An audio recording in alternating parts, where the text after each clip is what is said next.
Tax बचाने का हो टेंशन या फिर पेचीदे टैक्स नियमों की उलझन, अटका हो रिफंड या फिर मुश्किल में फंसा हो आपका रिटर्न, हर मुश्किल सवाल का आसान जवाब है टैक्स गुरु, जहां आप न सिर्फ अपना टैक्स बचाते हैं बल्कि हम टैक्स की उलझनों को सुलझाने के गुर भी आपको सिखाते हैं। नमस्कार, मैं हूं लक्ष्मण रॉय और आपके सवालों का जवाब देने के लिए इस बार हमारे टैक्स एक्सपर्ट हैं गौरी चड्ढा। गौरी, आपका स्वागत है टैक्स गुरु में। इससे पहले कि गौरी से आपके सवालों का जवाब लूं, सबसे पहले दर्शकों को बता दूं कि इस बार क्या खास रहने वाला है हमारे इस टैक्स गुरु में। इनकम टैक्स डिपार्टमेंट ने जारी किया नया इनकम टैक्स रिटर्न फॉर्म। आपको देनी होगी कौन कौन सी नई जानकारी और कौन सा फॉर्म आपके लिए है सही। अब आप नहीं छुपा सकेंगे बड़ा ट्रांजैक्शन, क्योंकि नए रूप में आ चुका है फॉर्म 26AS। और लॉकडाउन की वजह से वेंडर को देरी से डिलीवर हुआ है सामान, तो कब तक क्लेम कर पाएंगे इनपुट टैक्स क्रेडिट। इन सारे मुद्दों पर हम बातचीत करेंगे, लेकिन सबसे महत्वपूर्ण मुद्दा इनकम टैक्स डिपार्टमेंट की ओर से जारी किया गया नया इनकम टैक्स रिटर्न फॉर्म।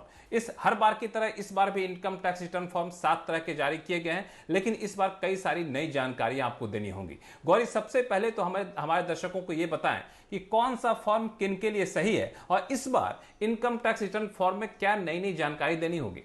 आपको कुछ एडिशनल जानकारी देनी होगी, यानी कि अगर आपने अपने करंट अकाउंट में एक या एक से ज्यादा जितने भी करंट अकाउंट हैं 1 करोड़ से ज्यादा डिपॉजिट करा है तो आपको उसकी जानकारी इनकम टैक्स रिटर्न में देनी होगी। दूसरी, अगर आपने 2 लाख से ज्यादा किसी फॉरेन टूर पे खर्चा है अपने लिए या किसी और के लिए, उसकी जानकारी भी आपको देनी होगी। और साथ ही अगर आपका 1 लाख से ज़्यादा का बिजली का बिल है तो उसकी जानकारी आपको रिटर्न में देनी होगी। इसके अलावा जो बड़ा बदलाव करा गया है वो ये है, जो हम एक्सपेक्ट कर रहे थे, क्योंकि बहुत लोग ये सवाल पूछ रहे थे कि अब जो 1 अप्रैल और 30 जून के बीच में हमने इन्वेस्टमेंट्स करी हैं, डिडक्शंस के लिए हमने इन्वेस्टमेंट्स करी हैं, उसकी जानकारी हम कैसे सरकार को देंगे, क्या हम उनको दोनों साल में ले सकते हैं, ऐसे कुछ सवाल आ रहे थे। इसके लिए सरकार ने इनकम टैक्स फॉर्म्स में एक अलग कॉलम बनाया है जहां पे आपको अलग से दिखाना होगा कि आपने 1 अप्रैल से 30 जून के बीच में जो इन्वेस्टमेंट करी है और आप उसको इस साल में लेना चाहते हैं, वो आपको अलग से दिखाना होगा। तो देखिए, वैसे जो ITR 1 to 7 है उसमें से हम 1 to 4 की बात कर लेते हैं, क्योंकि 1 to 4 सबसे कॉमन हमारे टैक्स पेयर्स के लिए सबसे कॉमन रिटर्न्स होंगी।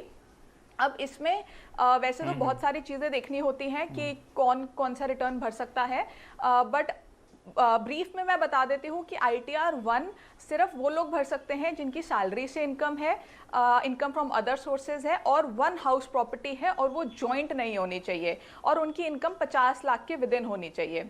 जो ITR 2 होती है वो लोग भरते हैं जिनकी बिजनेस से कोई इनकम नहीं है, यानी कि आप समझ लीजिए जो ITR 1 नहीं भर सकते और उनकी कैपिटल गेन इनकम है या कोई और इनकम है तो वो ITR 2 में आ जाते हैं। ITR 3 वो लोग भरते हैं जिनकी बिजनेस इनकम होती है और ITR 4 प्रिजम्पटिव के लिए सेक्शन बना है जो 44AD, 44AE और 44ADA में हम लोग रिटर्न भरते हैं। तो मुझे लगता है कि ये काफ़ी महत्वपूर्ण जानकारी है, लेकिन एक जो सबसे अहम बात उन्होंने बताया गौरी ने, जिसका हर टैक्स पेयर्स को ख्याल रखना चाहिए कि अगर आप अप्रैल मई जून में कोई निवेश करते हैं और अगर आप चाहते हैं कि पिछले कारोबारी साल में ही इसकी गिनती की जाए, तो आपको ये अलग से फॉर्म में एक कॉलम दिया हुआ, वहाँ आपको इसकी जानकारी देनी होगी। चलिए, इनकम टैक्स रिटर्न फॉर्म भरते वक्त इन सारी बातों का आप खास ख्याल रखें। फिर भी अगर कोई उलझन हो आप हमें ज़रूर लिखें, हम आपको अगले शो में उन सारे उलझनों को दूर करने की कोशिश करेंगे। शुरू करते हैं सवाल जवाब का सिलसिला। सबसे पहले कॉलर हमारे साथ जुड़ गए हैं जयपुर से कुलदीप कुमार खंडेलवाल जी। खंडेलवाल जी, स्वागत है आपका टैक्स गुरु में। बताइए क्या उलझन है आपकी। नमस्कार जी, मुझे मेरी पत्नी की है ना इनकम टैक्स रिटर्न भरनी है। नमस्कार। उसमें 4 तरह की इनकम है। एक तो उनका इंश्योरेंस कमीशन आता है, जो रिन्यूअल कमीशन है वो करीब 10,000 के करीब ही आता है। दूसरा, वो घर पे है ना ट्यूशन लेती है, उससे करीब 1.5 लाख के करीब उनकी इनकम होती है। तीसरा, बैंक और बॉन्ड पे है ना जो इंटरेस्ट आता है वो इनकम है। और चौथा, डिविडेंड इनकम है। तो कौन सा अभी फॉर्म एप्लीकेबल होगा जिसको मैं भरूं? अभी हम डिस्कस कर रहे थे कि ITR 1 कौन कौन भर सकता है, तो ITR 1 वो लोग नहीं भर सकते जिनकी कोई बिजनेस प्रोफेशन से इनकम है। तो आपको क्योंकि कमीशन से इनकम भी आ रही है, ट्यूशन फीस भी आ रही है, तो आप ITR 1 नहीं भर पाएंगे। अब आपको ITR 3 भरनी होगी और उसमें आपको छोटा सा PNL और बैलेंस शीट बना के कि सारी जानकारी दिखानी होगी। आपकी जितनी आपने सोर्सेज ऑफ इनकम बताई उन सबके लिए अलग अलग कॉलम आपको ITR 3 में मिल जाएगा। चलिए, अगले कॉलर हमारे साथ हैं अहमदाबाद से असित शाह साहब। असित जी, क्या सवाल है आपके? हाँ हाँ जी, तो मेरा जी, सवाल बताएं, ये था क्या कि सवाल है आपके? मैं एनुअल जो रिटर्न भरता हूँ अराउंड 9 लाख रुपीज के आसपास का रिटर्न भरता हूँ मैं। तो आज तक मैं उसमें हाउसिंग लोन इंटरेस्ट बेनिफिट लेता था, ETC ATD सब क्लेम करता था। अभी मैंने हाउसिंग लोन का प्रीपेमेंट कर दिया है पूरा। और मेरी वाइफ का जो रिटर्न है वो अराउंड 6 लाख रुपीज का कंसल्टेंसी का रिटर्न में भरता हूँ वाइफ का। तो अभी मेरा सवाल ये है कि मैं अगर सेकंड रेजिम में जो नए साल में एप्लीकेबल है इनकम टैक्स का उसमें स्विच हो जाऊं और वाइफ का मेरा जो ETC में क्लेम करता था वो मैं वाइफ में क्लेम कर सकता हूँ? सब इंश्योरेंस पॉलिसी वगैरह मेरे नाम पे ही है। देखिए, आपने जितनी भी टैक्स सेविंग इंस्ट्रूमेंट्स की बात करी है उन सब में डिडक्शन आपने अपने नाम पे ली है। आपको इनवॉइस रिसीट जो भी है वो आप ही के नाम पे मिला होगा और पेमेंट भी आप ही ने करी है। तो आपको इसमें ऐसा नहीं कर सकते कि आप अपनी वाइफ के नाम पे उसको दिखा दें। आपको अगर अपनी वाइफ के नाम पे दिखाना है तो आपको हर जगह उनका नाम दिखाना होगा, वहाँ पे जाके चेंजेस कराने होंगे कि अब इसकी पॉलिसी की जो जाएगी रिटर्न वो इन्हीं के नाम पे जाएगी, डिडक्शन ये लेंगी, आप नहीं लेंगे। तो आपको ये चेंजेस कराने होंगे। जब तक आप ये चेंजेस नहीं करा लेते आप इनको अपनी वाइफ के नाम पे नहीं दिखा सकते, आपको अपने ही नाम पे दिखाना होगा। तो इसी हिसाब से आप अपनी टैक्स रिजीम भी अभी चूज करेंगे। अगर आप चेंजेस करा लेते हैं तो बिल्कुल अपनी वाइफ के नाम पे दिखा दीजिएगा। चलिए, उम्मीद करते हैं कि असित साहब के सवालों का जवाब मिल गया होगा। अगला सवाल हमारे पास ईमेल के जरिए आया है अश्विनी जी का। ये जानना चाहते हैं कि डेंटल ट्रीटमेंट यानी फिर दांतों के इलाज पर जो खर्च हुआ है क्या उस पर हम किसी तरह के छूट ले सकते हैं टैक्स में क्या? जी बिल्कुल। देखिए, सेक्शन 80D कहता है कि अगर कोई सीनियर सिटीजन है और उसके पास इंश्योरेंस पॉलिसी नहीं है तो वो जो भी अपना खर्चा करता है अपने हेल्थ के ऊपर, अपने इलाज के ऊपर, वो 50,000 तक का क्लेम कर सकता है सेक्शन 80D में। तो अगर ये सीनियर सिटीजन है, कोई इंश्योरेंस पॉलिसी नहीं है, तो 50,000 तक का जो डेंटल ट्रीटमेंट पे खर्चा हुआ है वो 80D में क्लेम कर पाएंगे। मतलब दो शर्तें होनी चाहिए, आपको सीनियर सिटीजन होना होगा या फिर आपके पास कोई दूसरा इंश्योरेंस पॉलिसी नहीं होना होगा। तो अश्विनी जी इसका ख्याल रखिएगा। अगले कॉलर हमारे साथ हैं हिमाचल प्रदेश के मंडी से सुशील कुमार सहगल जी। सहगल साहब, क्या सवाल है आपके? नमस्कार सर। सर, मेरे एक मित्र ने 35,000 रुपए जमा किया चालान के द्वारा पंजाब नेशनल बैंक मंडी में। तो चालान में असेसमेंट ईयर में 2020-21 के बजाय उन्होंने 2019-20 लिख दिया गलती से। तो अब हमें जब 26 देखा हमने तो उसमें वो प्रविष्टि नहीं पाई गई। तो क्या अब हम उसको कोविड-19 की वजह से जो चेंज हो गया सिस्टम, जो आगे एक्सटेंड कर दिया डेट उन्होंने, तो क्या मैं उसको रिवाइज कर सकता हूँ 19-20 वाली रिटर्न को, जो कि प्रोसेस हो चुकी है पहले? देखिए, जहाँ तक बात है आपकी चालान की, तो यहाँ पे आपको अपना चालान रिवाइज कराना होगा। आपके चालान में गलती हुई है, असेसमेंट ईयर गलत डल गया है। तो जब आपने चालान भरा था उसको विदिन 7 डेज आप आसानी से बैंक से जाके चेंज करा सकते थे। अब वो 7 दिन मैं मान के चल रही हूँ निकल ही चुके होंगे। तो अब आपको अपने असेसिंग ऑफिसर को कॉन्टैक्ट करना होगा। यूजुअली हम कहते हैं कि खुद डिपार्टमेंट जाएं, असेसिंग ऑफिसर से मिलें और उनको बताएं कि ऐसी ऐसी दिक्कत हुई है, तो वो करेक्ट कर देंगे, क्योंकि इसके राइट्स आपके असेसिंग ऑफिसर के पास ही हैं। तो अब आप उनको मेल से कांटेक्ट करिए, क्योंकि अभी डिपार्टमेंट जाना ठीक नहीं होगा। तो आपको उनका ईमेल आईडी ऑनलाइन मिल जाएगा। आप उनको ईमेल लिखिए, साथ में अटैचमेंट में अपना चालान आप दिखा दीजिए, साथ में रिटर्न भी दिखा सकते हैं तो रिटर्न भी अटैच कर दीजिए, ताकि वो उसको करेक्ट करके आपका सही चालान आपके सही असेसमेंट ईयर में दिखा दें। चलिए, हमारे पास कई सारे सवाल आ रहे हैं, लेकिन फिलहाल वक्त हो चुका है एक छोटे से ब्रेक का। ब्रेक के बाद आपको बताएंगे कि नए फॉर्म 26AS का, जिसके तहत आपको हर ट्रांजैक्शन की देनी होगी जानकारी। लौटते हैं छोटे से ब्रेक के बाद।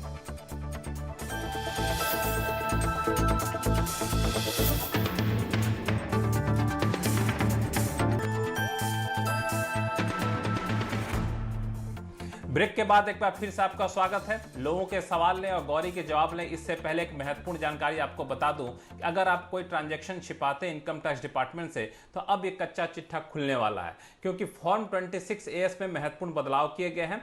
अब तक इसमें रिफंड, TDS, TCS जैसी जानकारी होती थी, लेकिन अब इसमें कई सारे ट्रांजैक्शन की भी जानकारी दी जाएगी। गौरी, बताइए इस फॉर्म में क्या महत्वपूर्ण बदलाव किए गए हैं?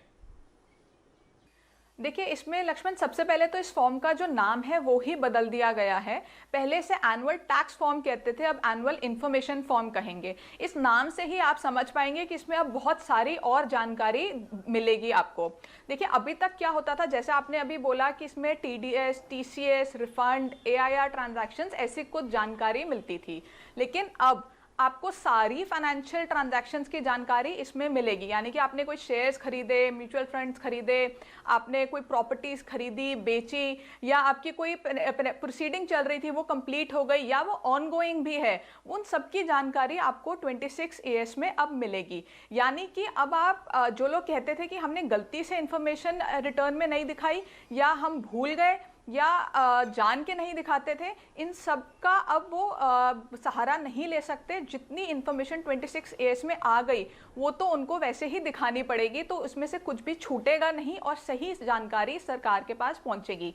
इससे सरकार को भी आसानी होगी टैक्स इवेडर्स को पकड़ने के लिए, और जो टैक्स इवेडर्स हैं या जो एसएससीज हैं उनको भी अपनी रिटर्न भरने में बहुत आसानी होगी। मुझे लगता है दो चीज़ें, अगर किसी ने अनजाने में कोई ट्रांजैक्शन बताना भूल गया तो ये फॉर्म जो है आईएस वो बता गया कि ये आपकी जानकारी थी जो आप बताना भूल गए, और दूसरा कोई अगर जानबूझकर जानकारी छुपाना चाहता है तो वो भी जानकारी नहीं छुपा पाएगा। तो काफ़ी महत्वपूर्ण फॉर्म है, इसकी जानकारी जो इस फॉर्म में है इसको बिल्कुल बारीकी से आप जरूर ध्यान दीजिएगा जब फॉर्म आपके पास आए तो। अगले कॉलर हमारे पास हैं उत्तर प्रदेश के बहराइच से योगेश मोहन श्रीवास्तव जी। योगेश मोहन जी, क्या सवाल है आपके? नमस्ते सर। ठीक है सर, नमस्ते सर। नमस्ते जी, सवाल क्या है आपके? हाँ, सवाल है सर कि हमारा एक फर्म है, उसकी एक बिल्डिंग जो 71-72 में बनी है उसके बाद से बंद हो गई है, और उस बिल्डिंग को हम बेचना चाह रहे हैं, तो क्या उस पर कैपिटल गेन हमको देना होगा? अगर देना है तो कितने % देना होगा? ठीक है, देखिए, आपकी जो फर्म है आप कह रहे हैं वो बंद है, इसका मतलब या तो वो वाइंड अप हो चुकी है। देखिए, अगर वाइंड अप हो चुकी है तो जब फर्म वाइंड अप हुई होगी तो आपने उस प्रॉपर्टी को पार्टनर्स, एक पार्टनर या सारे पार्टनर्स में एक रेशियो में बांटा होगा, तो अब ये प्रॉपर्टी उनके नाम पे है। तो जब आप उसको बेचेंगे तो पहले तो आप इसको 2000 और 2001 का इंडेक्स फेयर मार्केट वैल्यू पे लेंगे, उसके बाद इस साल का इंडेक्स वैल्यू लेंगे, इंडेक्सेशन करके जो वैल्यू आएगी उससे आप कैपिटल गेन टैक्स निकालेंगे। अगर आपकी जो फर्म है वो बंद है से आपका मतलब है कि फर्म में ज्यादा ट्रांजैक्शंस नहीं है लेकिन फर्म अभी चल रही है, तो ये प्रॉपर्टी अभी फर्म के ही नाम पे होगी, ऐसा मैं मान के चल रही हूँ। तो जो कैपिटल गेन टैक्स है वो फर्म के हैंड्स में टैक्सेबल होगा और फर्म को उस पर टैक्स देना होगा। चलिए, इनकम टैक्स से जुड़े हुए कई सारे सवाल अभी भी हमारे पास आ रहे हैं, लेकिन अब फिलहाल बारी है जीएसटी से जुड़े सवालों का जवाब देने का।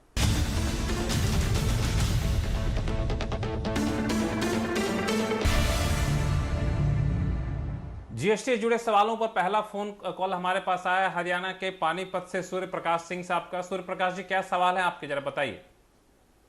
सर, मेरा सवाल ये है कि कोई भी सर्विस एक रेसिपिएंट ले रहा है या कोई मटेरियल ले रहा है और उसके ऊपर वो डिले करता है सर्विस प्रोवाइडर या सप्लाई प्रोवाइडर जो भी है, और रेसिपिएंट जो है उससे चार्ज करता है as a late delivery clause, तो उस लेट डिलीवरी अमाउंट पे जीएसटी के क्या प्रोविजन है?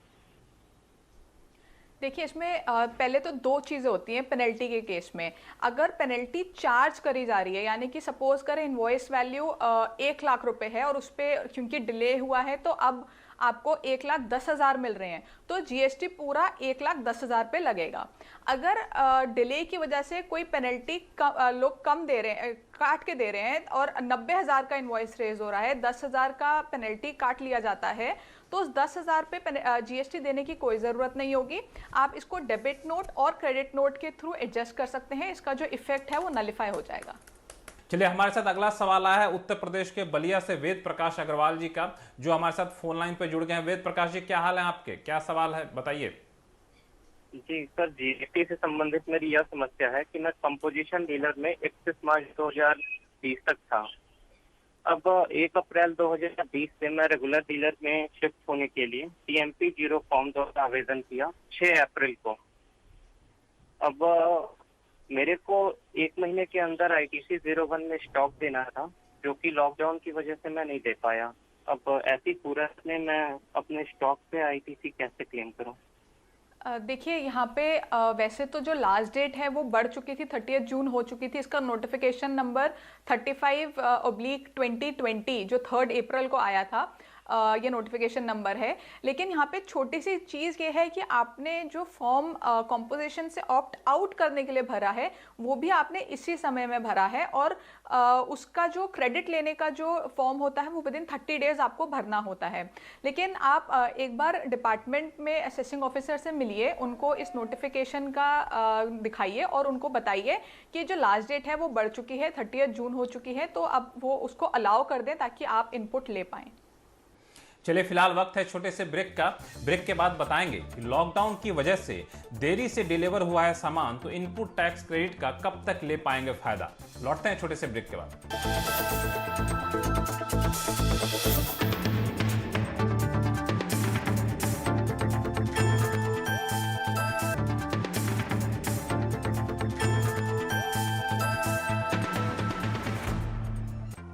ब्रेक के बाद एक बार फिर से आपका स्वागत है टैक्स गुरु में। हम बातचीत कर रहे हैं जीएसटी से जुड़े सवालों का जवाब देने की कोशिश कर रहे हैं, और हमारे साथ फोन लाइन पर जुड़ चुके हैं महाराष्ट्र के कोल्हापुर से कृष्ण महेश्वरी जी। कृष्ण महेश्वरी जी, क्या सवाल हैं आपके? नमस्कार लक्ष्मण जी, कोहली साहब नमस्कार। मेरा नाम कृष्ण महेश्वरी है, मैं कोल्हापुर में चाय का व्यवसाय करता हूँ।